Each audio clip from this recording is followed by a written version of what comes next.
திருச்சிற்றம்பலம். தென்னாடுடைய சிவனே போற்றி. எந்நாட்டவர்க்கும் இறைவா போற்றி. ஏகம்பத்துரையந்தாய் போற்றி. பாகம் பெண்ணுரு ஆனாய் போற்றி. அண்ணாமலையம் அண்ணா போற்றி. கண்ணார் அமுதக்கடலே போற்றி. காவாய் கனகத்திரளே போற்றி. கையிலை மலையானே போற்றி போற்றி. நமச்சிவாய வாழ்க, நாதன் தாள் வாழ்க. அன்பர்களுக்கு வணக்கம். நீங்கள் கேட்டுக்கொண்டிருப்பதும் பார்த்து கொண்டிருப்பதும்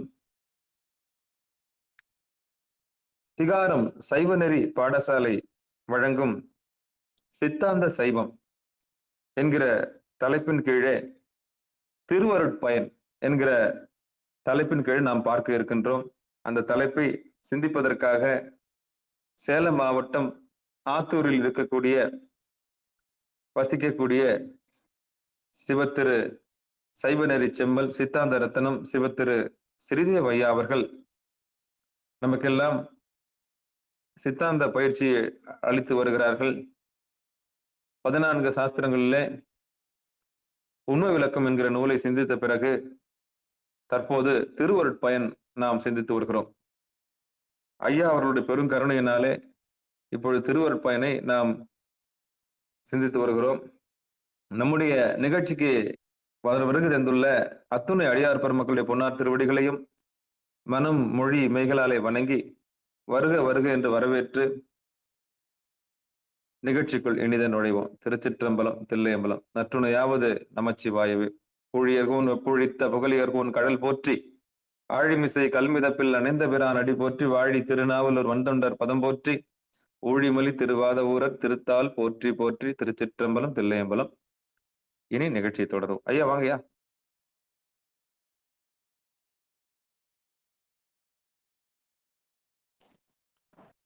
திருச்சிற்றம்பலம்.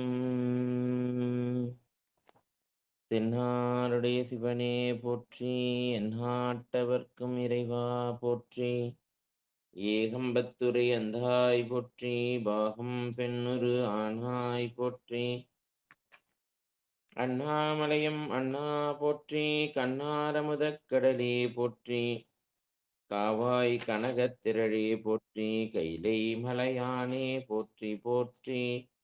குவளை கண்ணி கூரன் காண்க அவளும் தானும் உடனே காண்க. பூழியர்கோன் வெப்பொழித்த புகழியர்கோன் கடல் போற்றி. ஆழிமிசை கல்மிதப்பில் அணைந்த பிரானடி போற்றி. வாழி திருநாவலூர் வன்தொண்டர் பதம் போற்றி. ஒளிமலி திருவாத ஊரர் திருத்தாள் போற்றி போற்றி. சைவத்தின் மேல் சமயம் வேறு இல்லை, அதில் சார் சிவமாம் தெய்வத்தின் மேல் தெய்வம் இல் எனும் நான்மறை செம்பொருள் வாய்மை வைத்த சீர்திருத்தேவாரமும் திருவாசகமும் உய்வை தரச் செய்த நால்வர் பொற்றால் எம் உயிர்த்துணையே.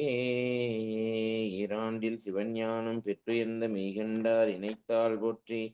நாராண்ட பல்லடியார்க்கு அருள் புரிந்த அருள் நந்தி நற்றாள் போற்றி. நீராண்ட கடந்தை நகர் மறைஞான சம்பந்த நிழல்தாள் போற்றி.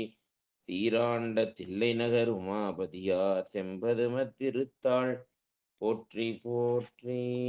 துக்கு சீர் திருத்தொண்டர் தொகை விரி வாக்கினால் சொல்ல வல்ல பிரான் எங்கள் பாக்கிய பயனாம் பதி குன்றை வாழ் தெக்கிழான் அடி தென்னி இருத்துவாம். கைலாய பரம்பரையில் சிவஞான போத நெறி காட்டும் வெண்ணை பயில் வாய்மை மெய்கண்டான் சந்ததிக்கோர் மெய்ஞான பானுவாகி குயிலாரும் பொழில் திருஆவடுதுறை வாழ் குரு நமச்சிவாய தேவன் சைலாதி மரபுடையோன் திருமரபு நீடூடி தழைக மாதோ.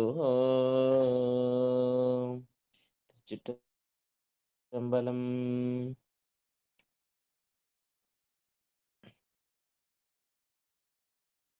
ஈர்த்தென்னை ஆட்கொண்ட எந்தை பிரான் அகிலாண்டேஸ்வரி அம்மையுடனாகி அருள்மிகு காய நிர்மலேஸ்வர பெருமானுடைய திருவடிகளையும் எனது ஞானாசான் ஞானகுரு விக்ரமசிங்கரம் கா. சண்முகமையா அவர்களுடைய மலரடிகளை வணங்கியும், அடியேனை செந்நெறியில் ஆட்படுத்திய ஆசிரிய பெருமக்களுடைய திருவடிகளையும், அருவாண்மை நாயன்மார்களுடைய திருவடிகளையும், இந்த ஞான செய்தியினை செவிமடுக்க வந்துள்ள அனைத்து அடியார் பெருமக்களுடைய திருவடிகளையும் மனம் மொழி மெய்களால் வணங்கிக் கொண்டு இந்த ஞான நிகழ்வினை துவங்குவோமாக.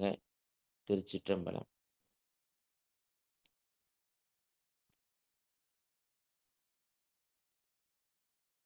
திருச்சிற்றம்பலம். நம்ம சென்ற வாரம் எத்தனாவது பாடல் பார்த்தோம்னு யாருக்கா ஞாபகம் இருக்கா? திவ்யம்மா வந்தாங்க. சிவபெருமானே சிவசிவா.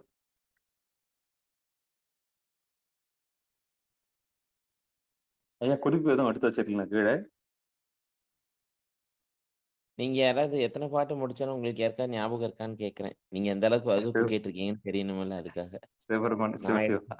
நான் குறிச்சு தான் வச்சிருக்கேன். கண்டிப்பா ஐயா. இருங்க வரேன். சிவபெருமானே. அடியார் போன வாரம் வந்தவங்க யாருன்னா இப்ப வந்திருக்காங்களா? சிவபெருமானே. எல்லாம் புதுசா வந்திருக்கீங்களா? இது நடத்துறது ஏதாவது பிரயோஜனமா இருக்கான்னு தெரிஞ்சுக்கலான்ட்டு வேற ஒண்ணும் இல்ல. கண்டிப்பா, கண்டிப்பா, கண்டிப்பாங்க ஐயா. நிச்சயம், நிச்சயம், நிச்சயம். யாரும் குறிப்பு எடுத்து வைக்கலங்க ஐயா. சிவபெருமானே சிவசிவா. எல்லாம் கதை தான் கேட்கறாங்க. யாரும் சிவபெருமானே. பாடம் கேட்கல. புத்தகம் கையில வச்சிருக்கேன். குறிப்பு எடுத்து வச்சிருப்பாங்க. புத்தகம் இல்லாம எல்லாரும் வருவாங்க. அதனால போன முறையே சொன்னீங்க நீங்க கையில புத்தகம் இருந்தா நல்லா இருக்கும்னு. எத்தனை பேர் புத்தகம் ஆமா. வச்சிருக்காங்கன்னு தெரியலையே.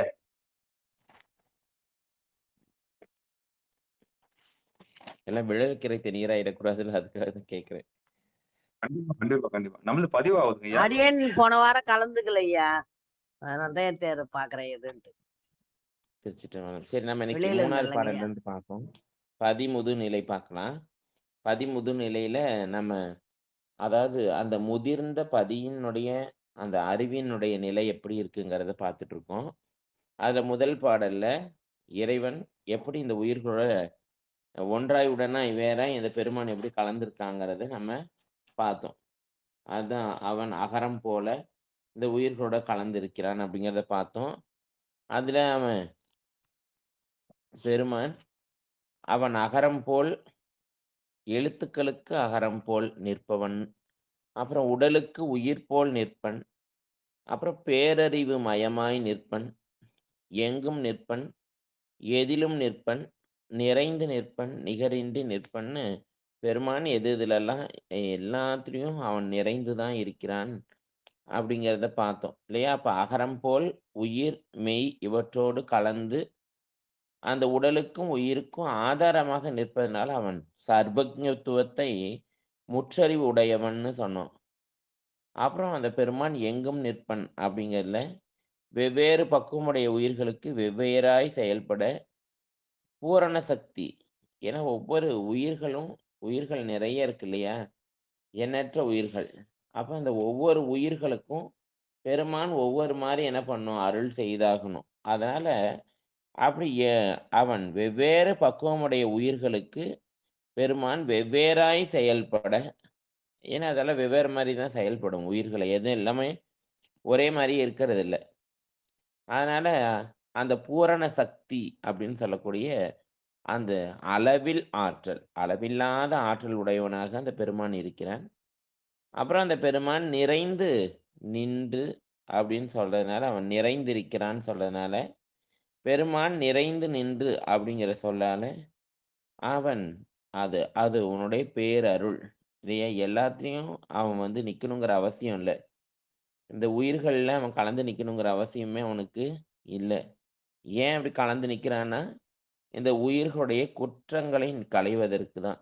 ஏன்னா நாம் எப்போ இந்த திருநீரையும் உதிராக்கத்தையும் நமக்கு உரித்தாக ஆக்கி கொண்டு அந்த திருநீரையும் உதிராக்கத்தையும் நம்ம அணிந்து கொள்கிறோமோ அப்பயும் நம்மளை திருத்தி கொள்ள முயற்சிக்கணும். ஏன்னா அது நாம் அதெல்லாம் காப்பு. தவறு எந்த விதமான தீவினைகள்லையும் ஈடுபடாமல் இருக்கிறதுக்கு அதெல்லாம் ஒரு காப்பு. ஆனால் அது நம்ம அப்படி இருக்கமாங்கிறத கேள்விக்குறியாக இருக்குது. ஏன்னா அந்த திருநீரும் உதிராக்கத்தையும் அணிந்து கொண்டு நாம் ஒரு செயலை செய்யும்போது அது பன்மடங்காக பெருகுவது போல அந்த பயன் பெருகுவது போல குற்றமும் பெருகிடும். அதனால அதாவது கீழே இருக்கவங்களுக்கு அடிபடாது. உங்களை மாதிரி உயரத்துல இருக்கவங்க தான் நம்ம ஜாக்கிரதையா இருக்க வேண்டியதா இருக்கு. திருநீரும் உருத்திராட்சமும் அணிந்து கொண்டு நீங்க எதாவது செஞ்சீங்கன்னா, தீவினைகளா இதெல்லாம் போட்டுக்கிட்டு எப்படி செய்றாங்கன்ற பேர் பெ பெரு பெத்த பேராக அமைந்துவிடும். அதனால சொல்றார், ஏன் அப்படி பெருமான் எல்லா உயிர்களையும் கலந்து நிற்கிறான் அப்படின்னா, இந்த உயிர்களுடைய உயிர் குற்றம் களைவதற்கு. ஏன்னா, இந்த உயிர்ல குற்றம் இருக்கு. அந்த உயிர்ல குற்றம் இருக்கனால தான் அந்த குற்றத்தை நீக்கிக் கொள்ள நமக்கு உடல் கொடுத்திருக்கான் பெருமான். அப்படி அவன் அந்த உயிர்ல இருக்கக்கூடிய குற்றத்தை களைவதற்கு அவன் அலுப்த சக்தி, அதாவது பேரருள் இல்லையா? அப்படி பேரருள் மயமா அவன் இருக்கனால தான், எத்தன குற்றம் நம்ம செய்தாலும் அதையெல்லாம் அவன் பொறுத்துக்கொண்டு, நம்மள எப்படி கடை தேற்றுவது அப்படிங்கிறதுல அவன் குறியா இருக்காங்கிறத அவன் பேரருளாளன் பார்த்து, உடலுக்கு உயிர் போல் அந்த பெருமான் இருக்கிறான் அப்படின்ற சொல்னால, இல்லையா? அப்போ உடலுக்கு உயிர் போல் அப்படின்னா, அவன் சுவதந்திரம் இல்லையா? அவன் ஸ்வதந்திரன் இல்லையா? அப்ப இந்த உயிர்கள பரதந்திரன்னு சொல்றோம். ஏன்னா, இதுங்களுக்கெல்லாம் சுதந்திரமான செயல்படக்கூடிய அ ஆற்றல் இல்ல. அதனால பெருமான் இந்த உயிர்களுக்குள்ள அவன் உடலுக்கு உயிர் போல இல்லையா? அந்த உடல்ல உயிர் இல்ல அப்படின்னா, இந்த உடல்னால உடலுக்கு இயக்கம் இல்ல. அதுபோல இந்த பெருமான் அந்த உயிர்ல கலந்து இல்லைன்னா, இந்த உயிருக்கு இயக்கம் இல்ல. அதனால உடலுக்கு எப்படி உயிரோ, அந்த மாரி உயிருக்கு பெருமான், அந்த உயிருக்கு உயிரா இருந்து இந்த உயிர்களை வழிநடத்துகிறான். அப்படிப்பட்ட தன்வயம் உடையவன் பெருமான். அப்புறம் அவன் அறிவாகி அப்படின்னு சொல்றதுனால, அவன் பேரறிவாளன். ஏன் அப்படின்னா, அவனுக்கு அறிவு இருக்கு அப்படின்னா, அவன் இயல்பாகவே இந்த பாசங்கள்ல இருந்து நீங்கி நிக்கிறான். நமக்கு அறிவு இல்ல அப்படிங்கிறனால தான், நம்ம இயல்பாகவே இந்த பாச பொருட்களோட கலந்து இருக்கிறோம். அதனால அவன் மட்டும் தான் பேரறிவு உடையவன்றத அறிவாகி, அப்புறம் அவன நிகரில் இறை என்பதால் அவன் அவன் பூர்த்தி இல்லையா? அவன் வரம்பில் இன்பம் உடைமை அப்படிங்கிற குணத்தை உடையவனாக, ஏன்னா அவன்ட்ட என்னைக்கு பாசம் இல்லையோ, அன்னைக்கு வரம்பில்லாத இன்பம் தான். அதனால அந்த வரம்பில் இன்பம் உடைமை அப்படிங்கிற அந்த 6 குணத்தை கொண்டிருக்கிறான்னு முதல் பாடல்ல நம்ம பார்த்தோம். அப்புறம் 2வது பாடல்ல அத்தனை உயர்ந்த பொருளால இந்த உயிர்களுக்கு என்ன பயன்கிறத 2வது பாடல்ல பார்த்தோம். அது தன்னிலைமை மண்ணுயிர்கள் சாரத்தரும் சக்தி பின்னமில்லான் எங்கள் பிரான் அப்படின்னு பார்த்தோம். அதாவது அந்த பெருமான் எதுக்கு இந்த மாரி உயிர்களோட கலந்திருந்து இந்த 6 வகையான அது என்ன குணம்? ஏன்னா குணமே இல்லாதவன் அவன். ஏன் இப்படி 6 குணமுடையவனா இருக்கான்னு அந்த முதல் பாடல்ல சொல்றாரு அப்படின்னா, எல்லாம் நமக்காக மட்டும் தான். ஏன்னா, நம்மால அவனுக்கு ஆகப்போறது ஒண்ணும் கிடையாது. அதனால பெருமான் இப்படி எங்கள் பிரான் அவன் ஏன் இப்படி இறங்கி வருகிறான் அப்படின்னா, தன்னிலைமை மண்ணுயிர்கள் சாரங்கிறார். தன்னுடைய நிலைமையை இந்த மண்ணுயிர்களுக்கு தருவதற்காக அப்படின்னு பார்த்து, அந்த பெருமானுடைய 8 குணங்கள பார்த்தோம் நம்ம. இல்லையா? அப்படி 8 குணங்களோட அந்த பெருமான் பிறப்பும், இறப்பும் இல்லாதவன். அந்த பிறப்பும், இறப்பும் இல்லாத தன்மைய இந்த உயிர்களுக்கு குடுக்கணும். ஏன்னா, ஏன் அப்படி சொல்றாரு அப்படின்னா, பிறந்தாவே அது துன்பம் தான். ஏன்னா, அது சிறை. இந்த உடல்ல இருப்பதே இந்த உயிருக்கு சிறை. ஏன்னா, இந்த உயிரானது பெருமான் எவ்வளோ வியாபகமா இருக்கானோ, அவனுடைய வியாபகத்துக்கு அளவுக்கு அவனுடைய வியாபகத்தில் இது அடங்கி இருக்கக்கூடிய வியாபகமா இருக்க வேண்டியது. ஆனா, அப்படிப்பட்ட தன்மையுடைய, மகிமையுடைய உயிர் இது இந்த உடம்புக்குள்ள அணுத்தன்மைப்பட்டு சிறையில கிடக்கு. ஏன்னா 9 துளை இருக்கு இந்த உடம்புல. எந்த துளை வழியாவும் இந்த உயிர் வெளிய வர முடியாது. இல்லையா? அதான் அறம், பாவம் என்னும் அருங்கயிற்றான் கட்டி வச்சிருக்கான். அவன் அவுத்து விட்டா தான் இது வெளிய வர முடியும். அதனால அந்த பெருமானுக்கு ஏன்னா பிறந்துட்டாவே இந்த உடம்புன்னு ஒண்ணு எடுத்துட்டாவே அது நமக்கு தண்டனை தான். இந்த உடம்பே நமக்கு கொடுக்கப்பட்டிருக்கக்கூடிய தண்டனை. அப்ப பிறந்தா இறந்தாகணும். இறந்தா பிறந்தாகணும். அதனால அந்த பிறப்பு, இறப்பு இல்லாத தன்மைய இந்த உயிர்களுக்கு தரணும்னு நினைக்கிறான். அப்புறம் அவன் அறிவு எப்படி மாறாத ஒரு நிலையில இருக்கோ, அது மாரி இந்த உயிர்களுடைய அந்த அறிவையும், அந்த மாறாத தன்மையை அடைய வைக்கணும். அப்புறம் அறிவு முதல்ல பெறணும் இந்த உயிர்கள். அப்புறம் ஆனந்தமா இருக்கணும். அப்படி இருக்கிறதுக்காக தான் அதுவும் பெருமானுடைய நிலைமை. அந்த நிலைமையே அவனுக்கு அவனை மன்னியிருக்கின்ற அவன் இனமான இந்த உயிர்களுக்கும் அந்த பெருமான் தருவதற்காக தான் அவன் இப்படி வந்து இருக்கான். அப்ப எல்லாத்துக்கும் தந்துருவானா அப்படின்னா, சார அப்படிங்கிறார். அவனை வழிபட்டா தான் கிடைக்கும். சும்மா இருந்தா கிடைக்காது. அதனால யார் அந்த மரத்தை அந்த கடைக்கோல் கொண்டு கடைகிறார்களோ, அவர்கள் அதில் இருக்கக்கூடிய நெருப்பை காண்பார்கள்.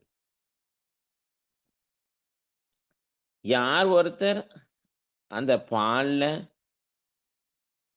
கடையிறார்களோ, இல்லையா? பாலில் படு நெய்யினன்றார். அந்த பாலை யாரு அதை பக்குவப்படுத்தி அந்த பால கடைஞ்சா தான் அதுல வெண்ணெய் மேல வரும். அது மாரி உழைக்காம எதுவுமே கிடைக்காது. "உழைப்பினால் வாரா உறுதிகள் உளவோ" அப்படின்னு பட்டினத்தடிகள் சொல்றார் 11ஆம் திருமுறையில. அதனால அவனை சார, அதாவது சாரங்கிறது வழிபாட்டினால் சார, இல்லையா? அவனை அடைய. அப்ப அவனை அடையறதுக்கு ஒரே வழிதான். அது வழிபாடு மட்டும்தான். அதாவது இங்க வழிபாடு என்பது வழியில் படுதல். அவன் என்ன அந்த ஆகமத்துல சொல்லியிருக்கானோ, அதன்படி நாம நடக்கணும். அதுதான் வழிபாடுன்னு சொல்றோம். அதாவது வழியில் படுதல். ஐயா சொல்லுங்க சாமி. போன போன வாரம் இதுதான் சிந்திச்சான். அததான் இப்ப ரிவைஸ் பண்ணிட்டு இருக்கோம். நன்றிங்கய்யா, நன்றிங்கய்யா. சரி ஒரு மாதிரி இந்த வார்த்தை எல்லாமே சாரன்ற வார்த்தையை போன வாட்டி யூஸ் பண்ணீங்க. அதான் கேட்டேன். வேற ஒண்ணும் இல்லைங்கய்யா. ம். அதனால அவனை சார்வதற்கு ஒரே ஒரு வழிதான். எந்த குறுக்கு வழியும் கிடையாது. அதாவது அவன் ஆகமத்துல அவன் என்ன சொல்லியிருக்கானோ, வேதங்கள்ல பெருமான் என்ன சொல்லியிருக்கானோ, அந்த வழியில நடக்கிறது ஒண்ணுதான் அவன அடையறதுக்குரிய வழி. ஏன்னா, அந்த வழியெல்லாம் அவன் தான் வகுத்து குடுத்துருக்கான் நமக்கு. இப்படி வந்தா நீங்க அங்க வந்துரலாம். அப்படின்னு அவன் வகுத்து வச்சிருக்கான். அப்ப அதுல நாம போவோமாங்கிறது தான். ஏன்னா ஆகமம்னா என்னன்னே தெரியாது. ஏன்னா சித்தாந்தம் படிக்கலன்னா ஆகமம் எப்படி தெரியும்? தேவாரங்கள படிக்கலன்னா எப்படி வேதம் என்ன இருக்குன்னு தெரியும்? தேவாரம் படிப்போம். ஆனா அதுல என்ன இருக்குன்னு தெரியாது. என்ன சொல்றாங்கன்னு நமக்கு புரியாது. சித்தாந்தம் கேட்போம். ஆனா எல்லாத்தையும் மறந்துருவோம். இப்ப எத்தனாவது பாடல் வரைக்கும் பார்த்தோம்னாவே நமக்கு தெரிய மாட்டேங்குதே. எந்த நிலையில நாம இருக்கோம்னு ஒரு புத்தகத்த ஒரு பாடம் கேட்கிறவங்க, இந்த பெருமானுடைய ஆகமத்த படிக்கிறவங்க, ஒரு புத்தகத்த கையில வச்சுக்கிட்டு, அந்த புத்தகத்த நம்ம இல்லனாலும் ஒரு பிரிண்ட் போடலாம். எத்தனையோ வசதிகள் இன்னைக்கு இருக்கு. ஆனா கூட அந்த முயற்சியில நம்ம ஈடுபடலைன்னா, நம்மளுடைய நிலைமை என்னன்னு நாமளே புரிஞ்சுக்க வேண்டியதுதான். அதனால இதெல்லாம் ரொம்ப சாதாரணமா நம்ம நெனச்சுக்கிறோம். வேற ஒண்ணும் இல்ல. எளிமையா எதுவும் கிடைச்சிட்டா அதனுடைய அரும நமக்கு புரியாது. ஏன்னா, இந்த ஒரு மனித பிறவி அப்படிங்கிறது ரொம்ப கஷ்டம். ரொம்ப ரொம்ப கஷ்டம். ஒரு மனித கடலை கையால் கூட நீந்தி விடலாம். கடல கையால நீந்தி கடந்து விடலாம். ஆனா, ஒரு மானிட பிறவிய பெற முடியாதுன்னு சேக்கிழார் சுவாமி சொல்றாரு. "அரிது அரிது மானிடராய் பிறத்தல் அரிதுன்னு" ஔவை சொல்றா. ஏன்னா, இந்த பிறவியில தான் நீங்க படிக்க முடியும். இந்த பிறவியில தான் நீங்க புத்தகத்த கையில எடுக்க முடியும். இந்த பிறவியில தான் ஆகமம்னா என்ன, வேதம்னா என்னன்னு நீங்க தெரிஞ்சுக்க முடியும். அதனால சைவமாம் ஊழ் பெறல் அரிது. சைவனா இருக்கிறதுங்கிறது ரொம்ப ரொம்ப கஷ்டம். அதெல்லாம் ரொம்ப முயற்சி. ஆனாலும் நமக்கு பெருமான் இந்த ஆகமங்கள்லாம் படிக்கிறதுக்கு ஒரு வாய்ப்பு குடுத்துருக்கானா, நாம எப்படி இருக்கணுங்கிறத நாம புரிஞ்சுக்கணும். அததான் இங்க சொல்றார். அப்ப அவனை சார, அவன வழிபாட்டினால் சார. இல்லையா? அப்ப ஏன்னா இந்த உயிர் என்பதே சார்ந்ததன் வண்ணமாம் தன்மையுடையது. எதைச் சாருதோ, அந்த மாரி ஆயிடுவோம். அப்ப அறிவில்லாத இந்த உலகப் பொருள்களையும், இந்த உலகத்துல நம்ம அனுபவிக்கின்ற இந்த பொருள்களை எல்லாம் சார சார நம்ம அறிவு கீழ்ப்பட்டுக் கொண்டே இருக்கும். உயர்ந்த பெருமானைச் சாரச் சார அவன் சொன்ன வழியில செல்லச் செல்ல, அறிவு அவனைப் போல வியாபகத்தன்மை பெறும். அதனால தான் இங்க சொல்றார். இறைவன் எதுக்காக அந்த மாரிலாம் இறங்கி வந்து நமக்கு அருள் செய்றான் அப்படின்னா, இந்த மாரி நிலைமையே இந்த உயிர்கள் பெறணும் அப்படிங்கிறது தான் அப்படி சார தரும். இல்லையா? தரும்னா அந்த உயிர்களுக்கும் அந்த அவனுடைய குணம் பொருந்தும்படி உவந்தளிப்பான். அதான் தரும் அப்படின்னா தருவான். இல்லையா? அந்த உயிர்களுக்கு அவன் தருவான். எப்ப தருவான்? சார்ந்தால் தருவான்ங்கிறார். சாராதவங்களுக்கு அது என்னன்னே தெரியாது. அப்ப அடையும்படியாக இப்ப தரும்ங்கிறது உதவி செய்கின்ற. அதாவது இந்த நிலைய நாம அடையறதுக்கும் அ அவன் தான் அருள் செய்றான். இல்லையா? அதனால அவன் வரும்போது எப்படி வரான்? சிவமும் சக்தியுமாக அந்த பெருமான் வரான். இல்லையா? அதாவது தரும் சக்தி பின்னமில்லாமல் வருகின்றான். சக்தியை நீங்காமல் பிரிப்பின்றி. இல்லையா? அப்போ ஒருவனாகிய அந்த இறைவன் தானும் தன் சக்தியும் என இருதன்மைப்பட்டு நிற்பன். ஒண்ணுதான். சிவம்ங்கிறது ஒண்ணுதான். அப்ப நமக்கு அருள் செய்ய வரும்போது அது சக்தியாக வருகிறது. அதனால இதனை ஆ நம்ம எளிதில விளங்கிக் கொள்ளணும் அப்படின்னா, சூரியன் போல பெருமானும், அதன் ஒளி போல சக்தியும். நெருப்பு போல பெருமானும், அதன் சூடு போல அம்மையும். இல்லையா?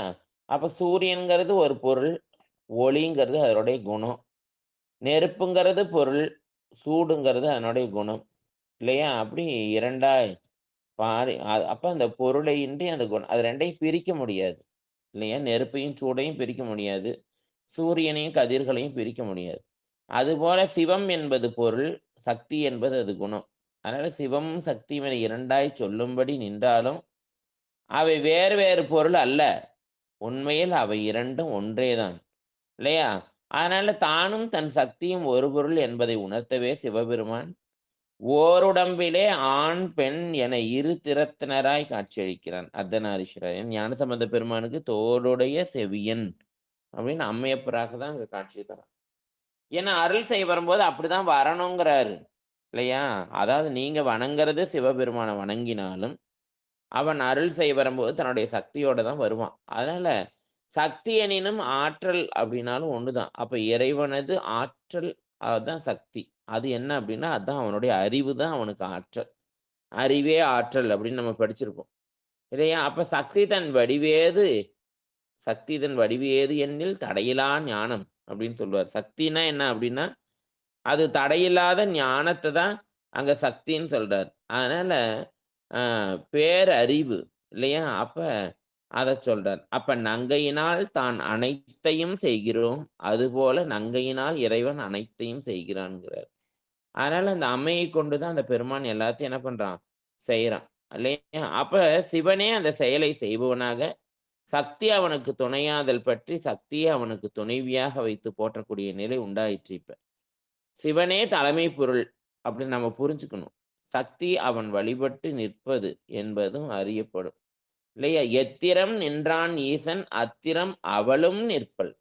இல்லையா? அப்ப இறைவன் அந்த சிவமும் சக்தியுமாய் நிற்றலை விளக்குவதற்கு நெருப்பும், அதன் சூடும் சொன்னோம். இல்லையா? அப்ப அந்த இறைவனது சக்தி ஒன்றேயாயினும், அதனால் நிகழ்த்தப்படும் செயல்கள் பலவாதல். இல்லையா? அதனால பல சக்திகள்னு சொல்றோம். இல்லையா? அதனால இறைவனை அவன் எப்படிப்பட்டவன் அப்படின்னா, தன்னுடைய சக்தியை பிரியாமல் அந்த பெருமான் வந்து, "சக்தி பின்னமில்லான் எங்கள் பிரான்" அப்படின்னு இங்க பெருமான் அந்த அம்மையோட வந்து தான் நமக்கு காட்சி தருவான்ங்கிறத அந்த 2வது பாடல்ல நமக்கு சொல்றார். அப்ப நம்ம வழிபட வேண்டியது சிவத்த.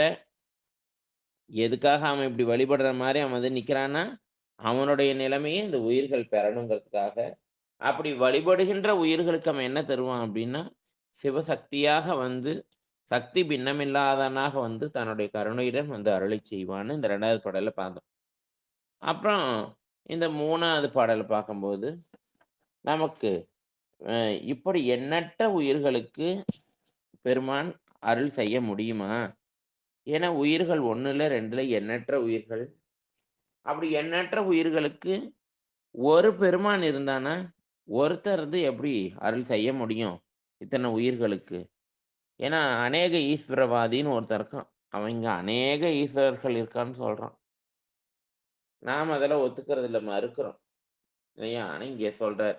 அதனால எண்ணற்ற உயிர்களுக்கு இந்த பெருமான் அதுங்க அதுங்களுக்கு அளித்தல் எளிதன்றே. அவங்களுக்கு இந்த குடுக்கறது இந்த நிலைமையே குடுக்கறது ரொம்ப எளிதில்லையே! அப்ப எவ்வளோ பெரிய ஆளா இருக்கணும் அவன். எத்தனை மகத்துவம் அதற்கு வேண்டும். இல்லையா? எவ்வளோ பெரிய பெருமானா இருந்தா அவன் நமக்கு இந்த மாதிரிலாம் அருளி செய்வான் அப்படின்னு சொல்றார். அப்ப இந்த குறள் என்ன சொல்லுது அப்படின்னா, இறைவனுடைய ஒப்பில்லாத தன்மையை விளக்குகிறது. அப்படி சொல்லும்போது பெருமைக்கும், நுண்மைக்கும், பேரருட்கும், பேற்றின் அருமைக்கும் ஒப்பின்மையான் அப்படின்னு சொல்றார். அதாவது பெருமான்னு சொல்லும்போது அவன் பெருமை பெருமைக்கும் அப்படின்னு சொல்றார் இல்லையா? அப்ப பெருமை அப்படின்னா என்ன அப்படின்னா, பெரியது அப்படின்னு அர்த்தம். மகத் அதான் பெரியதுன்னு அர்த்தம். இல்லையா? அப்ப அந்த பெருமான் பெருமைக்கும், அதாவது எல்லா பொருள்களையும் தன்னுள் அடக்கிக் கொண்டு இல்லையா? ஆமா. வியாபகமாய் அவன் நிப்பான். அவனுக்கு பொருள்கள் எல்லாம் வியாபியமா இருக்கும். வியாபகம்னா விரிந்த நிலை. வியாபியம்னா அடங்கி நிற்கின்ற நிலை. அப்ப பெருமான் தன்னுடைய வியாபகத்துக்குள்ளார அனைத்து பொருள்களையும் அடக்கி ஏன்னா அவன் இல்லாத இடம் எதுவுமே இல்ல. அவனுடைய க அவனுடைய எல்லையிலிருந்து யாராலயும் நீங்கி நிக்கவே முடியாது. அதனால பெருமான் எல்லாத்தையும் தனக்குள்ள அடக்கிக் கொண்டு, ஆ எல்லா பொருள்களையும் தனக்கு வியாபியமாய் அடக்கிக் கொண்டு, அவற்றினும் பெரிய பொருளாய், அதாவது சர்வ வியாபியாய் இல்லையா? சர்வ வியாபகமாய் நிறைந்து இருக்கும் கடவுள் தன்மை உடையவன் அப்படிங்கிறது. அப்ப அவனுடைய பெருமையை பார்த்தா, அந்த கடவுள் பொருள் தன்னை அடக்கி நிற்பது ஒரு பொருள் இன்றி. யாராலயும் அவன அடக்கி நிக்க முடியாது. அவன் எல்லாத்தையும் தனக்குள் அடக்கிக் கொண்டு, அவற்றின் எல்லாவற்றினும் தானே பெரிய பொருளாய் நிற்கும் தன்மையிலும். அதான் பெரியவன்.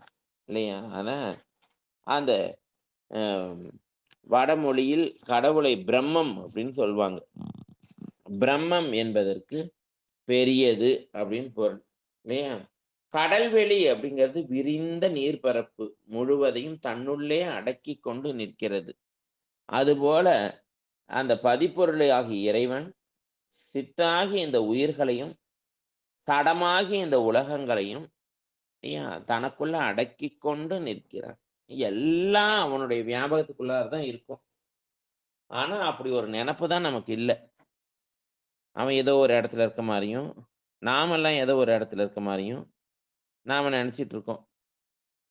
ஆனா அவன் இல்லாத இடமே இல்ல. இல்லையா? அதனால கடல்வெளி எப்படி பரந்து இருக்கிறது, அதுக்குள்ளார நீர் இருக்கு. அந்த நீர் பரப்பு.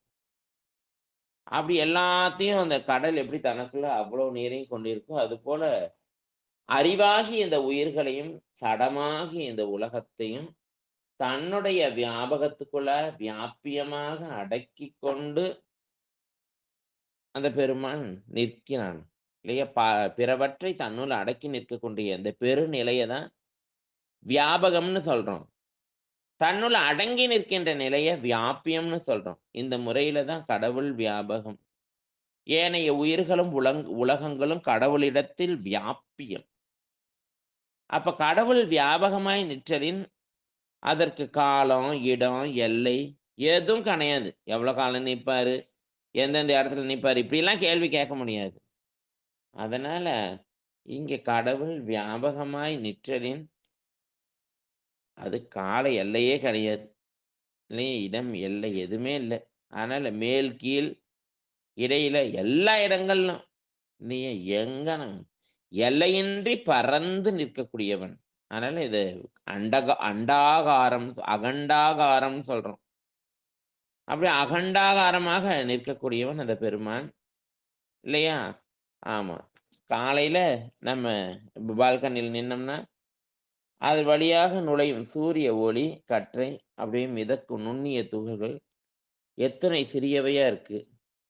எங்கும் விரிந்து கிடக்கும் அண்டகோடிகள் எல்லாம் அத்தனை சிறியவாக தோன்றும்படியாக நிற்கக்கூடிய பெரிய பொருளாக இருப்பவன் இறைவன். எல்லாம் அவனுக்கு ஒரு தூசு மாரி தான். அதனால அவன் பெருமையுடையவன். அவன் மிக பெரியவன் அப்படின்னு சொல்றாரு. இல்லையா? நெறைய பாடல்கள்ல சொல்றாரு. இல்லையா? அப்ப அ அப்பர் சுவாமியும் சொல்வாரு. ஞானசம்பந்த பெருமான் சொல்றாரு. இப்ப நுண்ணியன் மிகப்பெரியான்.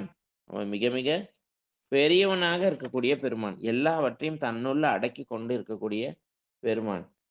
அப்ப அந்த பெருமான் எல்லாவற்றையும் தனக்குள்ள அடக்கி கொண்டு நிற்கிறான் அப்படின்னா, அப்புறம் எல்லா பொருள்களையும் அவன் அடங்கியும் இருக்கிறான்ங்கிறார். அதான் நுண்மைன்னு அடுத்து சொல்றார். பெருமைக்கும், நுண்மைக்கும் அப்படின்னு சொல்றார். அப்ப நுண்மை என்பது எல்லா பொருள்கள் ஏன்னா அந்த உயிருடைய அளவே சொல்லவே முடியாது.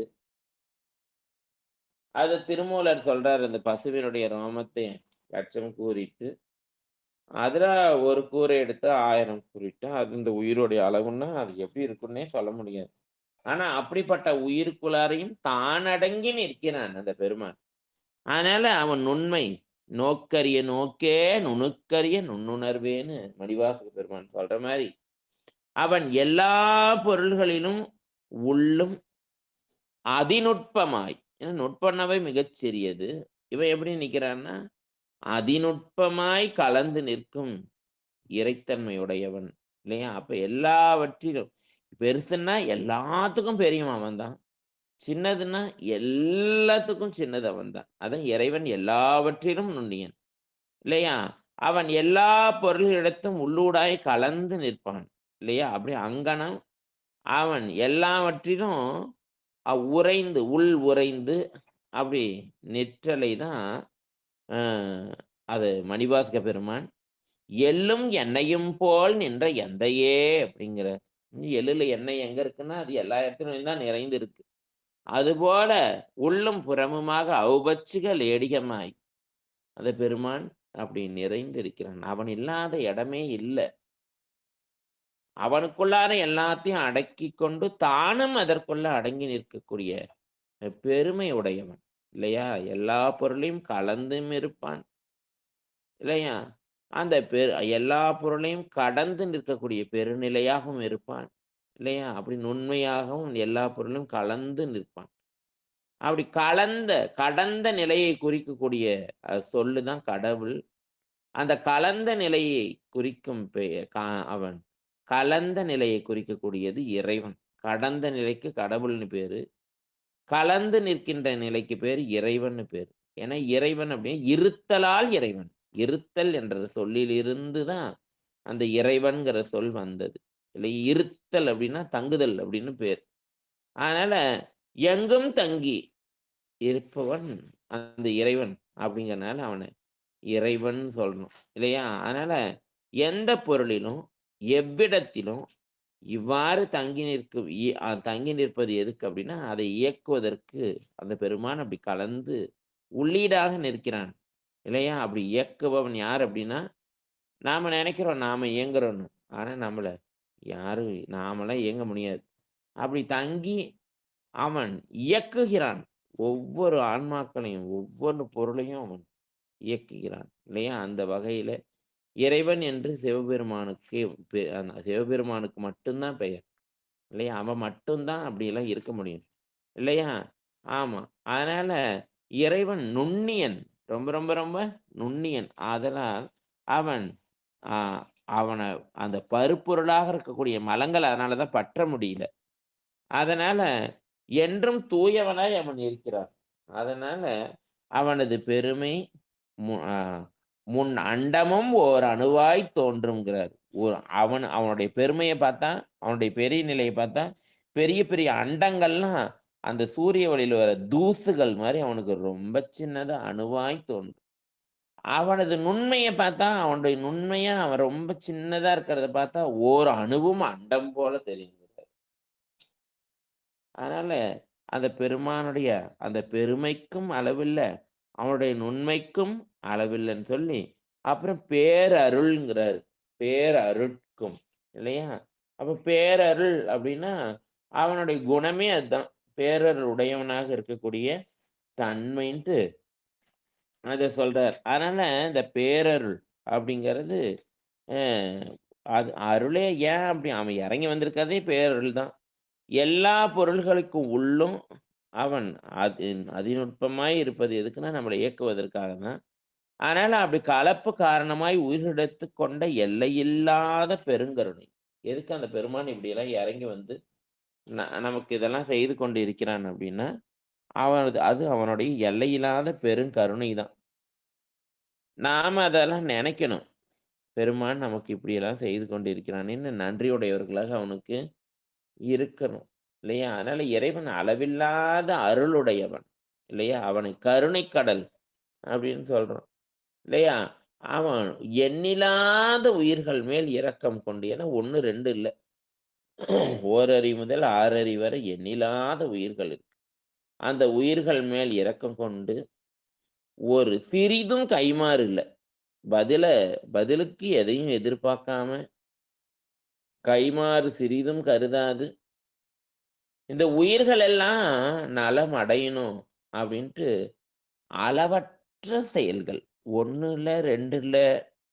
இந்த உலகத்துல இருக்க அத்தனை உயிர்களையும் காப்பாத்தணும்னு அவன் எண்ணற்ற செயல்களை செய்து கொண்டே இருக்கிறான். ஓய்வில்லாம செய்றான். நம்ம உறங்குறோம், அவன் உறங்க மாட்டான்.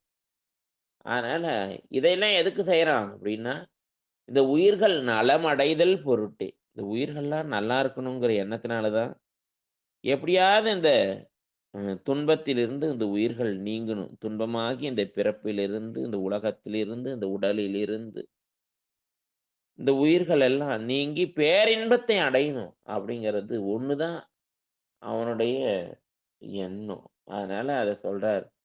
கைமாறு சிறிதும் கருதாது அவைகள் நலம் அடைதல் பொருட்டு இல்லையா? அவன் நல்லா இருக்கணுங்கிறதுக்காக அளவற்ற செயல்கள். 1 இல்ல, 2 இல்ல. எத்தன செய்றான். நெனச்சு நம்மளால பார்க்கவே முடியாது. அப்படி அவன் அளவற்ற செயல்களை எப்போதும் செய்து கொண்டே இருக்கிறான். இப்ப அப்ப நம்ம தான் ஓய்வெல்லாம் எடுக்கிறோம். அவன் எந்த ஓய்வு எடுக்கிறான்? நாம உறங்கும்போது கூட நம்மள உறங்காம அவன் நம்மள பார்த்துட்டே இருக்கான். நம்ம கனவு கண்டோம்னா, கனவுக்கு கூட அவன் கணக்கு எழுதிட்டு உட்காந்துருப்பான். அதனால அளவற்ற செயல்களை நமக்காக எந்த ஒரு கைமாறும் கருதாம, எப்போதும் இப்ப அப்பன்னு இல்லாம, எப்போதும் மேற்கொண்டு தொடர்ந்து செய்து வருகிறார். இல்லையா? நம்ம பிறந்திருக்கக்கூடிய இந்த மக்கள் பிறப்புங்கிறது ரொம்ப உயர்வானது. இந்த உயர்ந்த இந்த மக்கள் பிறவியை நம்ம பெற்ற இல்லையா? அப்படி பெற்ற நாம, அந்த தலைவனாகிய அவனை மறந்து, நம்மையே தலைவராக கருதுறோம். என்ன ஒரு வேடிக்கை அதுதான். இல்லையா? எல்லாத்தையும் செய்றவன் அவன்தான். ஆனா, அந்த செயலுக்கு நம்ம காரணம் காட்டுறோம். தலைமைன்னா அவன் மட்டும் தான் தலைவன். இல்லையா? ஆனா, நம்மளை தலைவராக கருதிக் கொள்கிறோம். கள்ளத் தலைவர் நாம. அதனால நமது மனத்தை அவனிடத்திலே செலுத்தி, அவனுடைய கருணைய நினைக்கணும். ஆனா, நாம நம்ம மனதை அவனிடத்திலே செலுத்தாமல், இந்த உலக விடயங்களிலே இல்லையா? இந்த உலகியல்ல செலுத்தி வருகிறோம். இல்லையா? அதனால அவன் விதித்த அந்த விதிகளை நாம பின்பற்றுவது இல்லை. அந்த வழிபாடுன்னு சொல்றோமா இல்லையா? அத நாம சரியா செய்வது இல்ல. அவன் விதித்த விதிகளை எல்லாம் நாம் மீறுகிறோம். அவன் விதித்த விதிகளை நாம் பின்பற்றாமல் நடக்கிறோம். இருந்தாலும் அவன் நம்மை ஒருபோதும் வெறுத்து ஒதுக்குவதே இல்ல. இல்லையா? அதனால அவனுடைய அருமை அருளுக்கு அளவே கிடையாது. அவனுடைய அதனால தான் அத பேரருள்ன்னு சொல்றோம். இல்லையா? ஏன்னா, அன்பில சிறந்த அன்பாக நம்ம சொல்வது தாயன்பு தான். ஈடு இணையற்றது அந்த தாயன்பு தான். அவளது அன்பின் நிலையும் ஒரே ஒரு சமயம் மாறுறத நம்ம பார்க்கிறோம். எத்தனையோ தாய்மார்களும். ஆயினும் அந்த இறைவனது கருணையோ என்னைக்கும் மாறுறதில்ல. ஒருபடித்தாய் நிற்பது. அந்த தாய் இந்த குழந்தைகளுக்கு ஊட்டக்கூடிய உணவெல்லாம் அவனுக்கு அது நோயாகத்தான் அமையும். இந்த பிறவியை வளர்ப்பதற்கு தான் அவள் பிறவியை பெருக்குவதற்கு அவள் துணை செய்கிறாள். அவள் கொடுக்கக்கூடிய இந்த உணவு உடலைத்தான் வளர்க்கிறதே ஒழிய உயிரை வளர்க்காது. அதனால அந்த இறைவனது கருணையோ என்றும் ஒருபடித்தாய் நிற்பது. அது அந்த தாய் உயிர் வளர்ப்பவள். இறையாகிய அந்த தாய், அவள் உயிர் வளர்ப்பவள். அதனால தான் மணிவாசக பெருமான் இறைவனை தாயினும் சாலப்பரிந்து தாயை விட சாலப்பரிவு மிகுந்த அன்பு.